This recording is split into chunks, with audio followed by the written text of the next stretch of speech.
Genfortolkning af gamle dæk. Geodyne Solutions revolution inden for energiproduktion.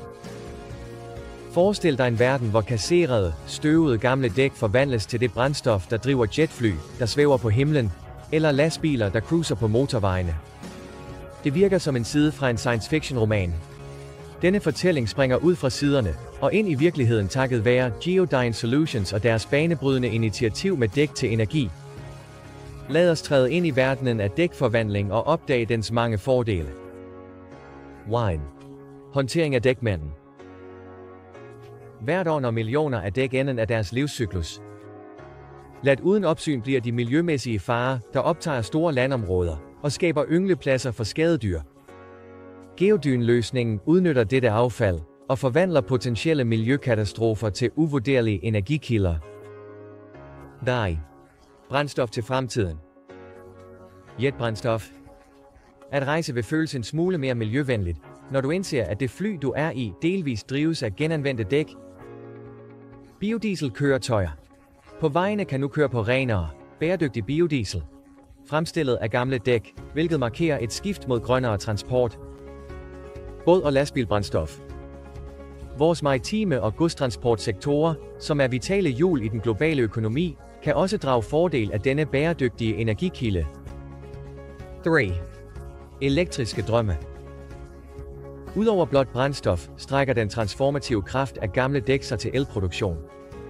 Forestil dig hjem og industrier, der drives af den energi, der udnyttes fra kasserede dæk. Det er bæredygtighed og innovation samlet i én. 4. Økonomisk og miljømæssig effektivitet. Processen med at omdanne dæk til energi handler ikke kun om at genbruge affald. Det er en økonomisk bæredygtig model. Med deres iboende energipotentiale tilbyder dæk en omkostningseffektiv råvare til brændstof og elproduktion. Desuden reducerer det at mindske antallet af dæk på lossepladser betydeligt kulstofmissioner og miljøforurenende stoffer. 4. Jobskabelse og færdighedsudvikling. Sådanne innovative projekter fører uundgåeligt til skabelsen af nye jobmuligheder. Hele kæden tilbyder beskæftigelsesmuligheder, fra indsamling og transport af gamle dæk til deres behandling og omdannelse. Desuden baner behovet for specialiserede færdigheder i denne nichesektor vejen for træningsprogrammer og initiativer til færdighedsudvikling. 6. Reducere afhængigheden af fossile brændstoffer.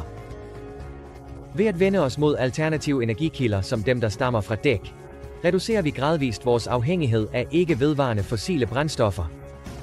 Denne ændring sikrer en mere bæredygtig energifremtid og hjælper med at stabilisere energipriserne og forbedre energisikkerheden.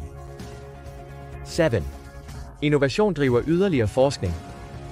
Succesen med Geodyne Solutions initiativ baner vejen for mere forskning inden for området affald til energitransformationer. Når en vej åbner sig, baner det vejen for at udforske andre affaldsmaterialer, der kan omdannes på samme måde. Afslutningsvis for dæk, der traditionelt betragtes som deponeringsanlæggenes bane, nyt liv. Takket være den visionære tilgang fra Geodyne Solutions, er det, der engang var et symbol på affald, nu et fyrtårn for bæredygtig energi. Når vi kører eller flyver, drevet af energien fra gamle dæk, bevæger vi os ikke bare fremad, men rejser mod en grønnere fremtid,